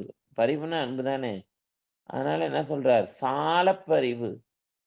ஏன்னா அவளும் ஒரு எதிர்பார்ப்போட தான் அந்த குழந்தையை வளர்க்குறா. நாளைக்கு அந்த குழந்தை நம்மளை காப்பாற்றணும், அது நம்மளை கொல்லி வைக்கணும்னு நினைக்கிறான். அதனால அங்கேயும் ஒரு எதிர்பார்ப்பு தான் இருக்கு. அப்ப எந்த ஒரு எதிர்பார்ப்புமே இல்லாமல் செய்யக்கூடிய தாய் இந்த இறைவன் தான். அதை பற்றி தான் அவனுடைய கருணைக்கு அளவில் தாயினும் இனியன் அப்படின்னு சொல்றாரு. அதனால அவனுக்கு ஆட்பட்டவர்கள் அவனது பேரொருளை நினைத்து எப்படியெல்லாம் உருகின்றனர்ங்கிறது நம்ம இந்த தேவார திருவாசகங்களை படிக்கும்போதே நமக்கு தெரியும் இல்லையா? ஆமா. அதனால தந்தையே அடியேனை அனுப்பினாலே உனக்கு தொண்டனாக செய்தாய், உனது திருவருள் நோக்கினாலே என்னை தூய்மை செய்து அருளினாய், மிகவும் அறிவனாகிய நீ எனக்கு மிகவும் எளியனாகி இறங்கி ஆண்டு கொண்டாய்.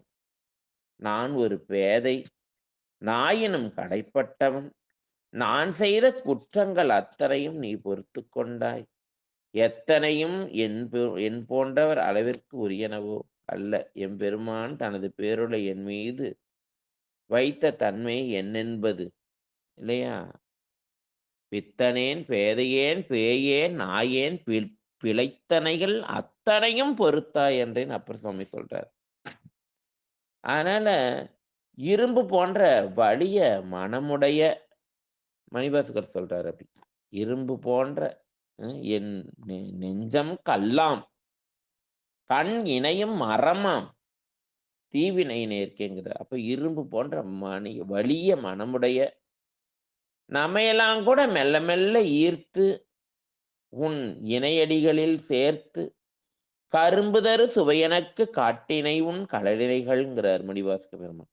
அதனால துன்பத்தை தரக்கூடிய இந்த பிறப்பு இறப்புகள் அழுந்து கிடக்கின்ற ஆதரவற்ற அடியேற்கு, அனாதை நம்மெல்லாம், நம்ம இல்லைன்னா. அதனால அடியேற்கு உன் பாதமலர் காட்டியது உன் பேரருளன்றேன்னு சொல்றார். நாய்க்கு பொன் தவிசிட்டாய்ங்கிறார் இல்லையா? நாய்க்கு பொன் தவிசி இடுவது போல பெருமான் நமக்கு அவனுடைய பேரருளை கொடுத்து கொண்டிருக்கிறான். ஆனாலும் நமக்கு அந்த அருமையே புரியல.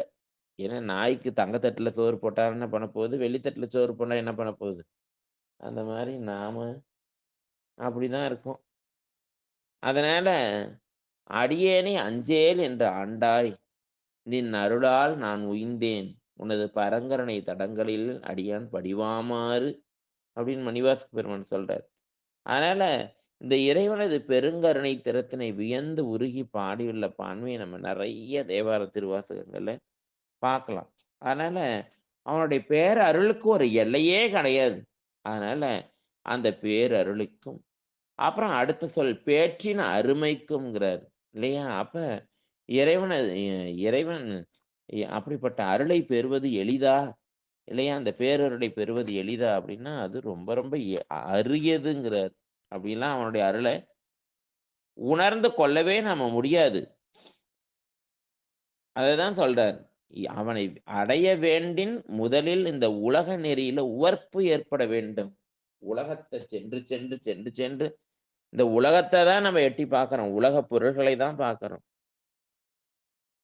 அதனால அந்த உலகத்து மேலே யாருக்கு உவர்ப்பு ஏற்படுதோ அவர்கள் அந்த சிவத்தை நாடி சிவத்தொண்டு செய்து சிவபூசை முதலியவற்றை இடைவிடாது உள்ளன்போடு செய்யறது பெருசு இல்லை.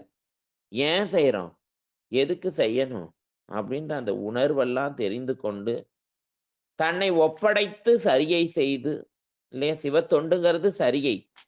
அப்ப அந்த சரீரத்தால் செய்யப்படுவது தான் சரியை இல்லையா? அந்த சரியை செய்து அந்த சிவபூஜையாகிய கிரியையை செய்து அதை 2யும் செய்யக்கூடிய யோகத்தை செய்து, இடைவிடாது செய்து, உள்ளன்போடு செய்து, தொடர்ந்து செய்து வரல்.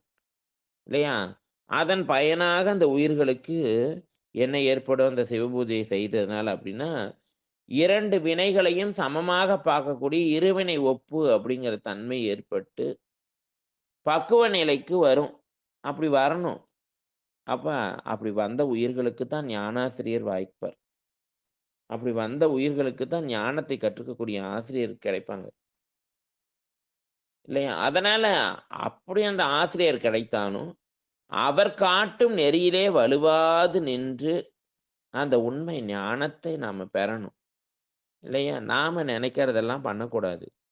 பெருமான் என்ன சொல்லியிருக்கானோ, என்ன ஆகமங்கள்லாம் அவன் வகுத்து வச்சிருக்கானோ, அத தான் நாம செய்யணுமே ஒழிய, நமக்கு என்னென்ன தோணுதோ அதெல்லாம் செய்யக்கூடாது. அதெல்லாம் நமக்கு பிறவிக்கு தான் வழிவகுக்கும். அதனால அந்த சிவத்தொண்டு, சிவபூஜை அதையெல்லாம் நம்ம இறைவினாது செய்யணும். பேரன்போடு செய்யணும் பெருமானுக்கு. அதன் பயனாக தான் நமக்கு இருவினை ஒப்பு அப்படிங்கிற அந்த ஒரு நிலை ஏற்படும். 2 வினைகளையும் சமமாக பாவிக்கின்ற தன்மை. அதாவது இன்பத்தில் இன்பம் காணாமையும், துன்பத்தில் துன்பம் காணாமையும்.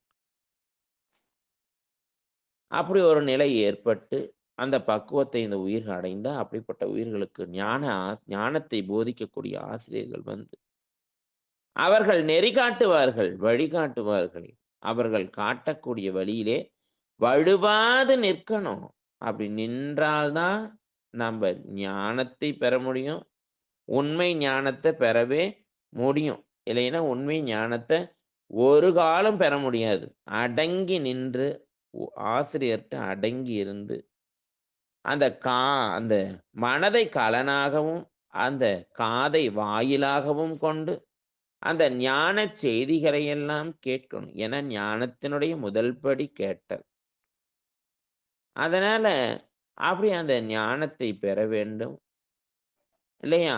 அதற்கு அங்கு அவர் கூறிய எத்தனை அந்த சாதனைகளை எல்லாம் செய்யணும். சிவபூஜை, கேட்டல், பாடத்த கேட்கணும். ரொம்ப முக்கியம். அதனால இதெல்லாம் அத்தனை எளிதா அப்படின்னா, உடனேலாம் நடக்காது. பல்ஊழிக்காலம் பயின்று அரணை அர்ச்சிக்கில் நல்லறிவு சற்றே நகும். ஒரு பல்ஊழினா, ஒரு ஊழினாவே எவ்வளோ காலம். அந்த அவ்வளோ ஊழிக்காலம் பெருமானை பயிற்சி செய்யணும். பயின்று அப்படின்னா மீண்டும், மீண்டும், மீண்டும், மீண்டும், மீண்டும் பயிலுதல். அப்படி பயின்று அந்த அரண்னா அரிப்பவன். நம்மளுடைய குற்றங்களை அரிப்பவன். அப்படி அரணை அர்ச்சிக்கில். இல்லையா? அப்படி இந்த பெருமானை அர்ச்சித்தாக நல்ல அறிவு வரும். அது எவ்வளவு வரும்? சற்றே நகும்ங்கிறார். இல்லையா? அதனால இதெல்லாம் ஒரு பிறவியில கிடைச்சிடாது. அதனால உயிர்களாகிய நாம இப்படிப்பட்ட மெய் நெறியில செல்லாமல் உலகில தான் உழன்றுட்டு இருக்கோம். இல்லையா? மெய் நெறின்னு இப்படி ஒரு நெறி இருக்குங்கிறதே நமக்கு தெரியல. இப்படி ஒரு புத்தகம் இருக்கு. இதெல்லாம் இப்படி செய்து வச்சிருக்காங்க. எத்தனை சாத்திரங்கள்னா கூட தெரிய மாட்டேங்குது. என்னென்ன சாத்திர நூல்கள், எது தோத்திர நூல்கள் எதுவும் தெரியல. அதனால அந்த உயிர்களாகிய நாம இப்படிப்பட்ட மெய்நெறியில செல்லாம, உலகியலிலேயே உழன்று கொண்டிருக்கிறோம். உலகப் பொருள்கள்ட்ட தான் உழந்துட்டு. இதற்கு காரணம் என்னன்னா, நம்மகிட்ட இருக்கக்கூடிய பாசத்தடை. பாசம் தான் அதுக்கு தடைங்கிறார். அதனால அந்த த அ இதற்கு இந்த தடை என்று நீங்குமோ, இல்லையா? அதற்கு இன்னும் எத்தனை பிறவிகள் நம்ம பிறக்கணுமோ, இல்லையா? அப்படியெல்லாம் நம்ம கஷ்டப்பட்டு தான் இந்த நெறிக்கு வந்திருக்கோம். அதனால பெறுதற்கு அரியவன் அந்த பெருமான். இல்லையா? அதனால தான் இங்க சொல்றார். பேற்றின் அருமைங்கிறார். இல்லையா? இதனை கற்போர்க்கு, இல்லையா? அப்ப இந்த மாரி பாடங்களை எல்லாம் படிக்கிறோம், கேட்கிறோம். அப்படியானால் இறைவனை பெறவே முடியாதா? ஆனா பெற முடியாது. அப்படி ஐயமும் திகைப்பும் நமக்கு ஏற்படும் இல்லையா? அதனை உணர்ந்தே அவன் பேரருளாளன்ற கருத்த முன்னயே சொல்லிட்டார். இல்லையா? அப்ப என்னைக்கு இந்த உயிர்கள் இருக்கோ, அன்று தொட்டே இந்த உயிர்களோடு உடனாய் நிலை பெற்றுள்ள இறைவன் அந்த உயிர்களை தானாக்கிக் கொள்ள வேண்டும் என்று பெருங்கருணை உடையவன். நம்மள மாரி அந்த உயிர்களை செய்து கொள்ளணுங்கிறது தான் அவனுடைய எண்ணம். அதற்கு தடையாக நம்மகிட்ட இருப்பது என்ன அப்படின்னா, ஆணவ மலம் தான். யான் எனதுங்கிற அந்த எண்ணம் தான். அதனால இந்த உயிர்களை பற்றியுள்ள அந்த மலசக்தியை தன்னுடைய திருவருள் சக்தியினால் அந்த பெருமான் சிறிது சிறிதாக நீக்கி வருகிறான். அதுக்கு தான் இத்தனை பிறவி. 1 பிறவி, 2 பிறவி இல்ல. ஏகப்பட்ட பிறவி, எக்கச்சக்கமான பிறவி. அத்தனை பிறவி பிறந்தாலும் இந்த உயிர்கள் இருக்கு. அந்த அழுக்கு போறது, யான் எனதுங்கிற அந்த 2 சொல்லு போறது ரொம்ப கஷ்டம். அதனால அந்த உயிர்களை பற்றியுள்ள அந்த மலசக்தியை பெருமான் தன்னுடைய திருவருள் சக்தியினால சிறிது சிறிதாக நீக்கி வருகிறான். கொஞ்சம் கொஞ்சம் கொஞ்சம் கொஞ்சமா தான் நீக்க முடியும். இவ்வாறு செய்யறதுல அவனுக்கு ஒருபொழுதும் சலிப்பும் உண்டாதல் இல்லை. அதான் கருணை. என்னடா இவனுக்கு இப்படி செஞ்சுட்டே இருக்க வேண்டியதா இருக்கு அப்படின்னு அந்த பெருமான் ஒரு காலமும் நினைக்கவே இல்ல. அதனால அவனது பேரருளாலே எல்லா உயிர்களுக்கும் உய்தியை தந்தே ஆகணும்னு நினைக்கிறான் அந்த பெருமான். அதனால அவனது அருளையே அ பற்றாக பற்றினால், அவனுடைய அருள் மேல பற்று வைக்கணும். அப்படி பற்றாக பற்றினால், இந்த பாசப்பற்றிலிருந்து நம்ம என்ன பண்ணலாம்? நீங்கி வாழலாம். இறைவனை பெறலாம். அதனால அவ்வளோ எளிதாக பெறலாம். ஆனா, அப்படி எளிதாக பெறக்கூடிய பொருள் அவன் இல்ல. அப்படிங்கிறது தான் அந்த பேற்றின் அருமைக்கும் ஒப்பின்மையான். அவன் எப்படிப்பட்டவன்? ஒப்பில்லாதவன். அவனுக்கு ஒப்பு இந்த மாரி யாராவது செய்ய முடியுமா? யாராலயும் முடியாது. அதனால இறைவன் பெறுவதற்கு அரியவனாக இருக்கிறான். திருவருள் உதவியினால அவன கண்டிப்பா பெறலாம். இல்லையா? பெறுதற்கு அரியவனாக இருக்கக்கூடிய பெருமான திருவருள் உதவியினால அவன் என்ன பண்ணலாம்? பெறுதற்கு உரியவனாக அந்த பெருமான் இருக்கிறான். இல்லையா? இவ்வாறு அந்த பேற்றின் அருமை என்பதோடு நம்ம பேரருளையும் அதை இணைத்து நோக்கி அந்த பொருள் கொள்ளணும். அதனால செல அரிதாய் செல்கதியாய் சிறிதாகி பெரிதாய் அப்படின்னு சிவபிரகாசர் சொல்வார். அதாவது அந்த பெருமான் அவனே தான் மறுபடியுமாக அந்த திருவருட்பயனாக திருவருளாக அவன் வருகிறான். இல்லையா? அவன் செல அரிதாய் இல்லையா? அந்த பெருமான அவன் எளிமையா போக முடியாது. ஆனா அவன் தான் நமக்கு செல்ல வேண்டிய கதி.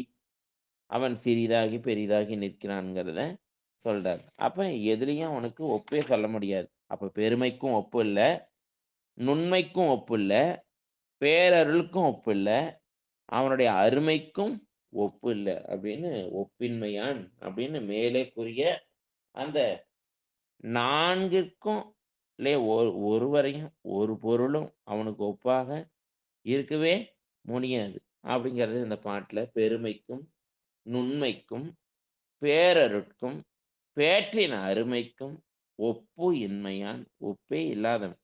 அதனால பதி எல்லா பொருள்களையும் தன்னுடைய பெரு நிறைவுக்குள் அடக்கி அகிலாண்ட கோடியெல்லாம் தங்கும்படி வைத்து காக்கின்ற கருணைத்தன்மை உடையவன். அவை எல்லாவற்றிலும் அந்த பெருமான் உள்ளும் புறமும் நுண்மையாக இருக்கக்கூடியவனாக இருந்து அதை நிலைக்கச் செய்கின்ற கருணைத்தன்மை உடையவன். அந்த உயிர்கள் அதை அனுபவிக்கும் பொருட்டு அந்த பெருமான் உடனாய் நிற்கிறான். செலுத்தி இல்லையா? தானும் அனுபவிக்கின்ற பெருங்கருணைக்கும் இல்லையா? கேழில் பரங்கருணை இல்லையா? ஒப்பே இல்ல. அதனால வளர்கின்ற நின் கருணை கையில் வாங்கவும் அப்படி கருணை கையை கொண்டு நம்ம வாங்குறான். ஆனா நாம நீங்குறோம். அவன் வாங்குறான், நம்ம நீங்குறோம். அந்த லட்சணத்துல தான் இருக்கு நம்ம அறிவுங்கிறார்.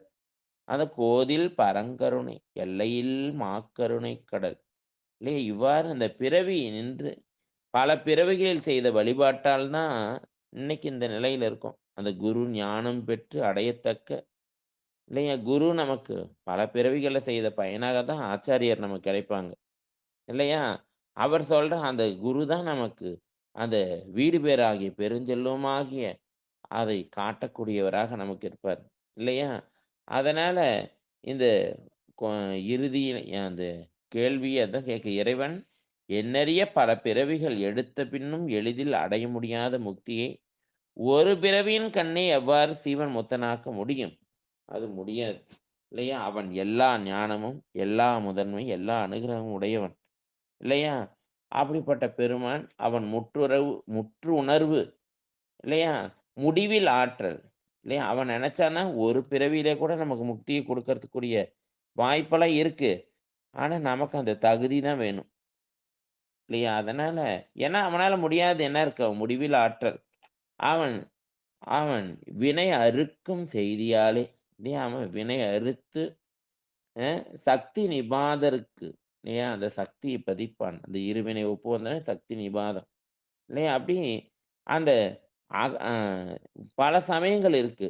இல்லையா? அப்படியே அகச்சமயம், புறச்சமயம், புறச்சமயம், புறச்சமயம் எல்லா சமயத்துல இருக்கவங்களுக்கும் பெருமான் படிப்படியாக அந்த ஞானத்தை கொடுத்து, இறுதியில கொண்டு வந்து என்ன பண்ணுவான்? இங்க சேர்ப்பான். அதனால அகச்சமயத்திற்கு சிவபெருமான் தனது தடத்த வடிவம், லயம், போகம், அதிகாரம்னு சொல்லக்கூடிய அருவம், அருவுருவம், உருவம் அந்த திருமேனிகளோடு நின்று, அந்த பதமுக்திகளை கொடுத்து, அப்புறம் அந்த பதமுக்தியிலிருந்து அவர்கள் பர பரமுக்திக்கு அவர்களை சேர்ப்பான். அப்படி ரொம்ப பொறுமையா ஒவ்வொருத்தரையும் அந்த நிலைக்கு அவன் என்ன பண்றான்? கொண்டுட்டு போறான். அதான் நுண்ணியன், மிகப்பெரியன், நோயுளார் வாயுளான்.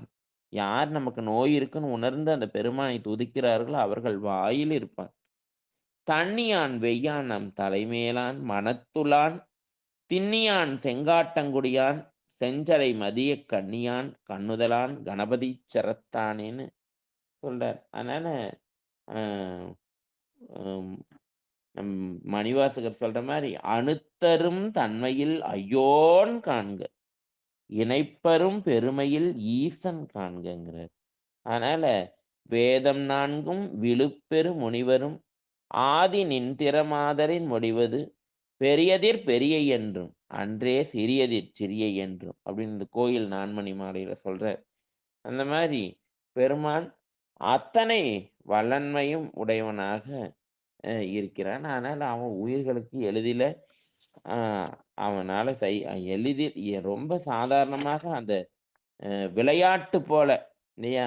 படைத்தும், காத்தும், மறைத்தும், விளையாடி, வார்த்தையும் பேசிங்கிறாரு இல்லையா? அதனால அவனுக்கு இந்த உயிர்களுக்கான எத்தனை உயிர்கள் இருந்தாலும் சரி, எண்ணற்ற உயிர்கள் இருந்தாலும் சரி, அந்த உயிர்களுக்கெல்லாம் இந்த மாரி நிலையை அளிப்பது அவனுக்கு ஒரு ஒரு விளையாட்டு மாதிரி விளையாட்டுன்னா அவன் விளையாட்டுக்காக செய்யக்கூடியவன் இல்ல. நாம நினைக்கிற மாரி பொழுதுபோக்குக்காக விளையாடுறதில்ல. அதாவது இந்த காரியத்தை மிக எளிமையாக அந்த பெருமான் செய்து விடுவான்ங்கிறனால அது அவனுக்கு விளையாட்டுங்கிறார். அதனால அவன் மிகப் பெரியவன்.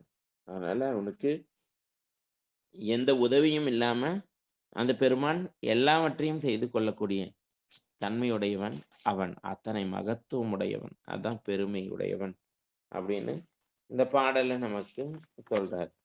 அதாவது அந்த அம்மையோடு அப்பனாகி அவன் அலுப்த சக்தியாய் பேரருள் உடையவனாய் தூய உடம்பினனாய் அவன் வரம்பில் இன்பம் உடையவனாய் எல்லா இலக்கணங்களையும் கொண்டிருப்பான். அதனால எந்த செயலும் அவனுக்கு அரிதுங்கிற செயலே ஒண்ணு கூட இல்ல. எல்லா செயலும் அவனுக்கு மிக மிக எளிமைதான். அதனால விளையாட்டு போல அத்தனை செய்கைகளையும் செய்து விடுவான்னு இந்த பாடல்ல சொல்றார். அதான் பெருமைக்கும், நுண்மைக்கும், பேரருட்கும், பேற்றின் அருமைக்கும் ஒப்பின்மையான். ஒப்பே சொல்ல முடியாது. பெருமைக்கும் ஒப்பு இல்ல, நுண்மைக்கும் ஒப்பு இல்ல, பேரருளுக்கும் ஒப்பு இல்ல, அருமைக்கும் ஒப்பு இல்ல. அப்படிப்பட்ட ஒப்பு இன்மையான் அப்படின்னு இல்லாத பெருமை இல்லையா? எந்த பொருளுக்கும் இல்லாத பெருமை எல்லாம் இந்த பெருமானுக்கு தான் இருக்குன்னு இந்த பாடல்ல சொல்லி முடிக்கிறார். திருச்சிற்றம்பலம். அடுத்து 4வது பாடல நம்ம அடுத்த வகுப்புல சிந்திப்போம். திருச்சிற்றம்பலம். தென்னாடுடைய சிவனே போற்றி, எந்நாட்டவர்க்கும் இறைவா போற்றி, என்றும் இன்பம் பெருகும் இயல்பினால் ஒன்று காதலித்து உள்ளமும் ஓங்கிட மாண்டுளார் அடியார் அவர் வான்புகழ் நின்றது எங்கும் நிலவி உலகெலாம் வான்முகில் வளாது பெய்க மணிவளஞ்சுரக்க மன்னன் கோன்முறை அரசு செய்க குறைவிலாது விகழ் வாழ்க நான்மறை அறங்கள் ஓங்க நற்றவம் வேள்வி மல்க மேன்மைக்கொள் சைவநீதி விளங்குக உலகமெல்லாம் மேன்மைக்கொள் சைவநீதி விளங்குக உலகமெல்லாம் மேன்மைக்குள் சைவ நீதி விளங்குக உலகமெல்லாம். தென்னாருடைய சிவனே போற்றி. இந்நாட்டவர்க்கும் இறைவா போற்றி. திருச்சிற்றம்பலம். பிரான் திரு ஞான சம்பந்த பெருமான் திருவடிகள் போற்றி போற்றி. திருச்சிற்றம்பலம். நன்றிங்க ஐயா. சாமி சிவபெருமான் சிவசிவா திருச்சிற்றம்பலம் தில்லையம்பலம். அன்பர்களுக்கு ஐயா வணக்கம். நன்றி. நீங்கள் கேட்டுக்கொண்டிருந்ததும் பார்த்து கொண்டிருந்ததும் சிகாரம் சைவ நெறி பாடசாலை வழங்கிய சித்தாந்த சைவம் என்கிற தலைப்பின் கீழே திருவருட்பயன் என்கிற தலைப்பின் கீழே நாம் சேலம் மாவட்டம் ஆத்தூரில் வசிக்கக்கூடிய சித்தாந்த ரத்தனம் சைவ நெறி செம்மல் திரு ஸ்ரீதேவி ஐயா அவர்கள் நமக்கு இந்த வகுப்பை எடுத்து வருகிறார்கள். அவருடைய பொற்பாதங்களையும் நிகழ்ச்சிக்கு வந்துள்ள அத்துணை அடியார் பெருமக்களுடைய பொன்னார் திருவடிகளையும் மனமொழி மைகளாலே வணங்கி இதுகார இந்த 1 மணி நேரம் செவிமடுத்த அத்தனை உள்ளங்களுக்கும் மனமார்ந்த நன்றிகளை தெரிவித்துக் கொண்டு திருவருட்பயன் என்ற நூலிலிருந்து உங்களுக்கு ஏதாவது சந்தேகமோ அல்லது ஐயாவிடம் ஏதாவது பேசணும்னு விருப்பம் இருந்தால் ஐயாட்ட நீங்க பேசலாம். வாங்கம்மா சரஸ்வதி. சுவாமிக்கு மாங்கனி நம்ம மரத்துல இருந்து படுத்த மாங்கனி கொண்டு வந்திருக்கேன். என் பையன் கொண்டு வந்திருக்கான். நேவேத்தியம் பண்ணிடுங்க சுவாமிக்கு. அப்படியா? சொல்லுங்கம்மா. இப்ப என்ன சொல்ல வரீங்க? உங்க வீட்லயா? சரிங்கம்மா. சுவாமிக்கு மாங்கனி நேவேத்தியம் பண்ணிடுங்கன்னு சொன்னேன். சரிங்க. ஓ, பறிச்சு வச்சிருக்கீங்களா நீங்க? இப்பதான் பறிச்சு கொண்டு வரான். சரிங்கம்மா சரிங்கம்மா. சரிங்கம்மா. பண்ணலாம். சரிங்கம்மா. பண்ணலாம். வகுப்பு குறித்து பேசிட்டு பண்ணலாம் சிவபெருமான். இந்த 1 மணி நேரம் நிகழ்ச்சியை செய்யமுடித்த அத்தனை. ஆமா. பண்ணலாம். சிவா திருச்சிற்றம்பலம். அவன் தோட்டத்துல விளைஞ்சிருக்கும் பொழுது நைவேத்தியம் பண்ணணும்னு ஆசைப்படுறாங்க. சிவா நன்றிங்க. இப்போ இந்த நிகழ்ச்சி இப்போ இது ஐயா, இது உயிரவை நிலை என்ற அந்த பகுதியில தான் நம்ம சிந்திக்கிறோம். உயிரவை நிலை தானே ஐயா? ஸ்ரீதேவி ஐயா? இல்ல நம்ம 13 நிலையிலே இப்பதான் 3வது பாட்டு பார்த்திருக்கோம். 10 பாட்டு இருக்கு அதுல. 13. ஐயா, இப்போ தர்ம யாதனத்துல இது வேற மாதிரி இருக்குங்க ஐயா. எப்படி இருக்கு? காப்பு, உயிரவை நிலை, இருள்மல நிலை, அருளது நிலை, அருளுரு நிலை, அறியும் நெறி, உயிர் விளக்கு. முதல் பகுதி 13 நிலை தான் இருக்கும். காப்புக்கு அடுத்து 13 நிலை தான் இருக்கும். இது ஒண்ணு மட்டும் 13 நிலை மட்டும் இதுல இல்லைங்க ஐயா. இந்த காப்பு இருக்கு, உயிரவை நிலை இருக்கு. ஆனா 13 நிலை மட்டும் காணோம் இதுல. உயிரவை நிலை அடுத்ததுதான். சரிங்க. உயிரவை நிலை அடுத்தது. 13 முதல்ல பதியினுடைய இலக்கணம், அப்புறம் பசுவோட இலக்கணம். சரிங்க ஐயா, சரிங்க. அதான் தேடி என்னடா இது நம்ம அந்த புத்தகத்துல அது 2 மட்டும் 2வது சாப்டர் மட்டும் இல்லைங்க ஐயா அந்த தர்மயாதனத்துல இந்த ஆன்லைன்ல. அது தேடி எனக்கு ரொம்ப என்ன. அதான் ஃபர்ஸ்ட் சாப்டர். 13 நிலை தான் ஃபர்ஸ்ட். சரிங்க ஐயா, சரிங்க. சிவபெருமானே சிவ. அடியார் பெருமக்கள் கவனத்திற்கு. இப்ப இந்த 13 நிலையில ஐயா 1, 2, 3 பார்த்துட்டு 4வது பாட்டு அடுத்த முறை சிந்திக்கலாம்னு இருக்கிறாரு. யாராவது பேசணும்னு விருப்பம் வரீங்களா? இல்ல ஏற்கனவே வகுப்பு போனவங்க கூட கலந்துக்கலாமே, சொல்லலாமே, உங்க அனுபவத்தை சொல்லலாமே, திருப்பி ஒரு முறை கேட்டீங்கன்ற கூட சொல்லலாமே. சிவபெருமானே சிவா. ஐயா முதல்ல கேள்வி கேட்டோன்னே எனக்கு பயமாயிடுச்சு. எந்த பாட்டுல நம்ம பார்த்தோம் அப்படின்னு சொன்ன உடனே எனக்கு ஓடி போய் பழைய ரெக்கார்டிங் எடுத்து நான் என்ன பண்ணேன், அதுல இருந்து ஐயா என்ன பேசினாரு, எதுல முடிச்சிருக்காருன்னு போய் ஒரு ரீகால் பண்ணிட்டு வந்தேன். அப்படின்னா சாரகிலாவே அப்படிங்கும்போது ஐயா இது போன முறை நம்ம பார்த்துட்டோம் அப்படி ஒடியாந்து டக்குன்னு என்ன பண்ண பேசினேன். ஆமா, ரீகால் பண்ணிட்டு இருக்கோன்றாரு சிவபெருமானே சிவா. அந்த மாதிரி ஆசிரியர்கள் கேட்கதான் செய்வாங்க. நிச்சயம் குறிப்பிடுத்தீங்களா இல்லையான்னு நிச்சயம் கேட்பாங்க. ஏன்னா ஐயா ஒரு வார்த்தை சொன்னாங்க, வேழு கரைத்த நீர் ஆயிட விடக்கூடாது. போன முறை நிகழ்ச்சி முடிக்கும் போது சொன்னேன்.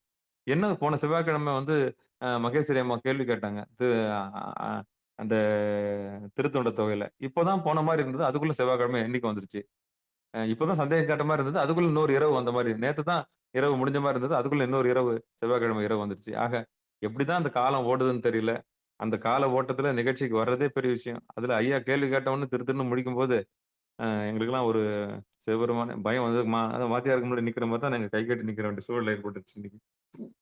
சிவபெருமானே சிவா.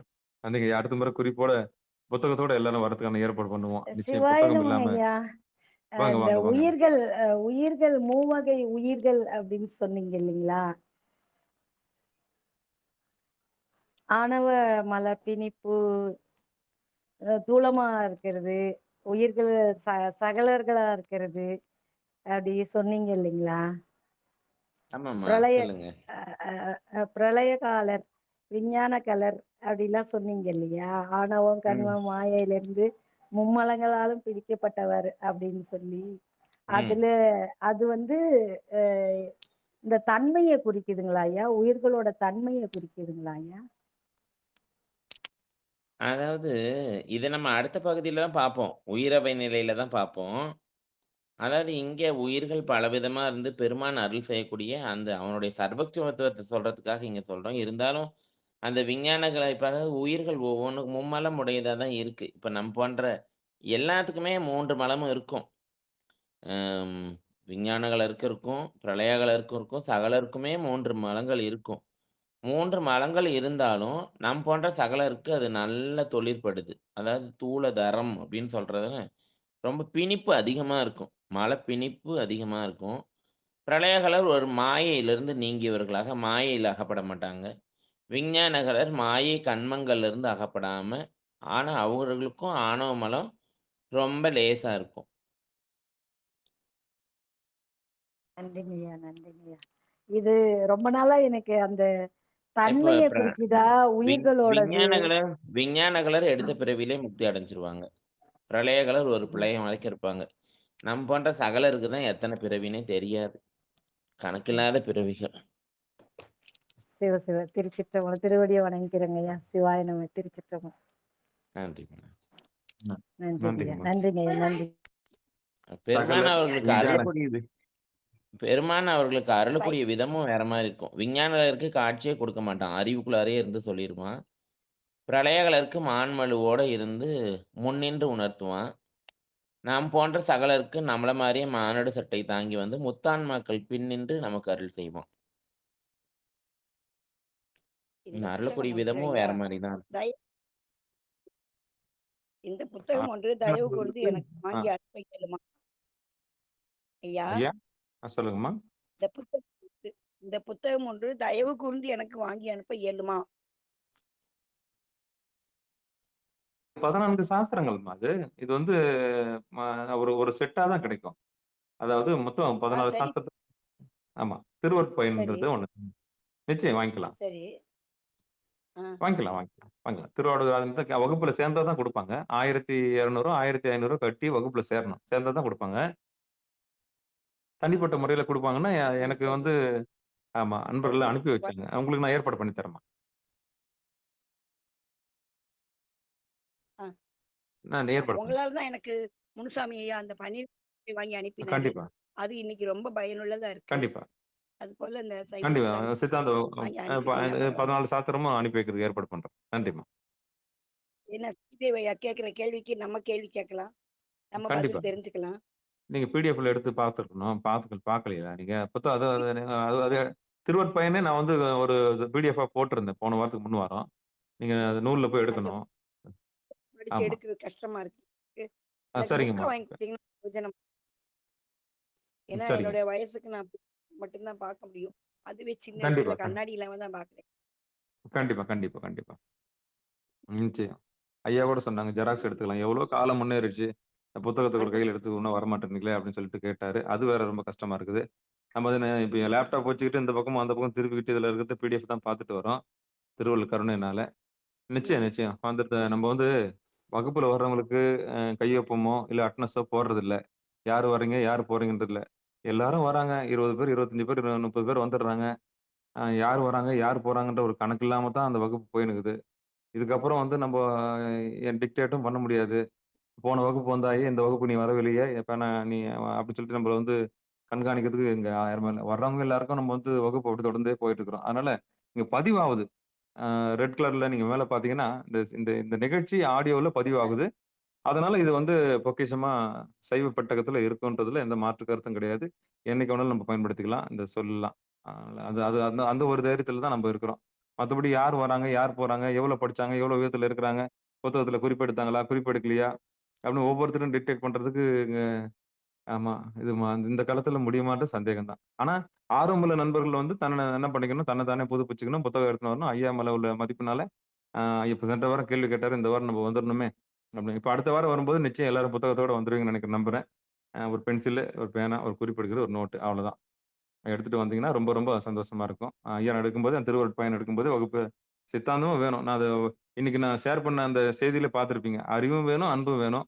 2ம் சேர்ந்து கலந்து நம்ம திருவடி அடையணும். அதுக்காக தான் இந்த நம்ம பெரும் பாக்கியம் பண்ணியிருக்கிறோம். அந்த வகையில நிகழ்ச்சியில் பங்கெடுத்த அத்தனை உள்ளங்களுக்கும் மனமார்ந்த நன்றிகளை தெரிவித்துக் கொண்டு, அ உங்களுடைய திருவடிகள மனமொழி மெய்களாலே வணங்கி நிகழ்ச்சியை நிறைவு செய்வோம். மீண்டும் வருகிற செவ்வாய்க்கிழமை இரவு 8 மணிக்கு சித்தாந்த சைவம் என்கிற தலைப்பின் கீழே திருவருட்பயன் என்கிற நூலை நாம் ஐயா சேலம் மாவட்டம் ஆத்தூரில் வசிக்கக்கூடிய சித்தாந்த ரத்தினம் சைவ நெறி செம்மல் திரு ஸ்ரீதேவ் ஐயா அவர்கள் நமக்கெல்லாம் போதித்து வருகிறார்கள். அவருடைய கருணையினாலே நம்ம நிச்சயம் வந்து வரும் வாரங்கள்ல ஒரு நோட்டு புத்தகமும், இப்ப குறிப்பெடுத்த மாரி அந்த பாட புத்தகத்தினுடைய பிடிஎஃப் ஃபைலும் உங்களுக்கு இல்லன்னு சொல்றவங்க அந்த பிடிஎஃப் ஃபைல் அடியேன் வந்து குழுவுல போட்டுர்றேன். சிகாரம் சைவ சித்தாந்த குழுன்னு ஒண்ணு இருக்கு. அந்த சைவ சித்தாந்த குழுல நீங்க இணைஞ்சுக்கிட்டீங்கன்னா, அதுல எல்லா அட்வைட்டும் உங்களுக்கு திருவருட்பயனுடைய நூல் இருக்குது. அத நீங்க எடுத்துக்கலாம். அதிலயும் நீங்க பயணிக்கலாம். அது உள்ள வந்தீங்கன்னா, சித்தாந்தம் சம்மந்தப்பட்டது எல்லாமே தொடர்ந்து அந்த பதிவேற்றம் செய்யப்பட்டது எல்லாமே அது உள்ள இருக்கு. நீங்க வந்து அதுல அதையும் அந்த குழுவிலயும் நீங்க இணைஞ்சுக்கணும்னு நான் பணிவன்போடு கூறி, நிகழ்ச்சிக்கு வந்துள்ள அத்தனை உள்ளங்களுக்கு மனமார்ந்த நன்றி கூறி விடைபெறுகிறோம். நற்றுணையாவது நமச்சிவாயவே! திருச்சிற்றம்பலம், தில்லையம்பலம். நன்றிங்க. அனைவருக்கும் வணக்கம்.